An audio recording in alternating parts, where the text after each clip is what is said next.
111-এর সময় মঈন আহমেদ ফখরুদ্দিন আমাদের চার্জশিট দিয়েছে।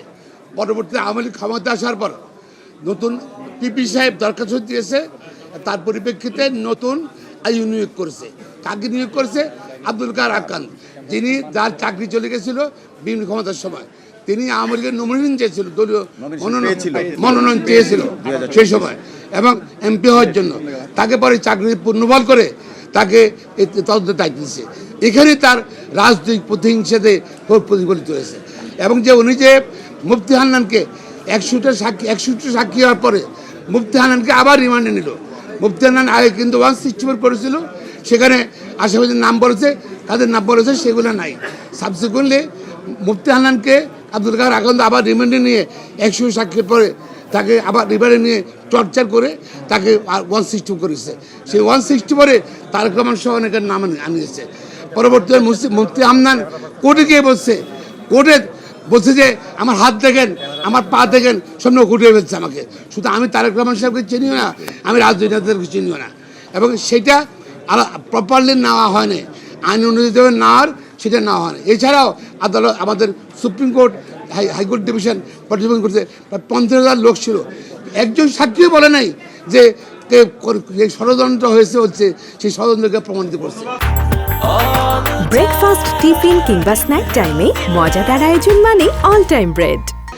একজন সাক্ষী বলে নাই যে তারা দেখেছে কে বোমা মারছে এবং সব কিছু বিবেচনা করে this a case of no evidence এবং কোনো সাক্ষী প্রমাণ আইনগত হবে নেওয়া হয় নাই। তার পরিপ্রেক্ষিতে আদালত সকল আসামিকে খালাস দিয়েছে, ইনক্লুডিং যারা আপিল করে নাই তারেক রহমান সহ তাদেরকেও খালাস দিয়েছে। এটা রাজনৈতিক উদ্দেশ্য ছিল। সরকার যেটা বলেছেন আমার সহকর্মীরা, সরকার রাজনৈতিক উদ্দেশ্যে এই মামলাটা নিয়েছিল এবং রাজনৈতিকভাবে এটা বিচার করেছে বলে আজকে আইন কানুন সাক্ষ্য আইন কোনো কিছু ফলো করে নেই। এই জন্য আদালত আমরা ন্যায় বিচার পেয়েছি। এই সরকারের মূল উদ্দেশ্য শুধু দুইটা, একটা ছিল তো রাজনৈতিক উদ্দেশ্য ছিলই, আর একটি ছিল জিয়া পরিবারকে রাজনীতির থেকে বিদায় করে দেওয়া।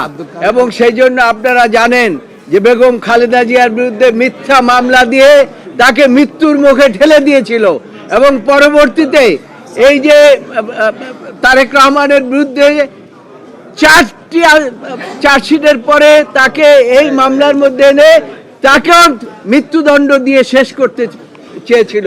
অর্থাৎ জিয়া পরিবারকে রাজনীতি থেকে চিরবিদায়ের জন্য ছিল। এই সরকার ছিল প্রতিশোধ পরায়ণ এবং তারা এটাকে ব্যবহার করেছে অস্ত্র। এই যে 21শে আগস্ট গ্রেনেড হামলাটাকে তারা অস্ত্র হিসাবে ব্যবহার করে জিয়া পরিবারকে ধ্বংস করার তাদের হীন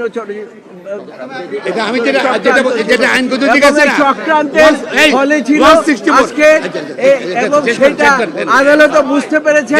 আদালত বুঝতে দ্বিতীয় স্বীকারোক্তি সেটা কোনো আইনগতভাবে গ্রহণ করা হয়নি। এই কারণে এবং সাক্ষ্য প্রমাণে একজন সাক্ষীও আসামিদেরকে তারা দেখে নাই, নাম বলে নাই, এই জন্য খালাস।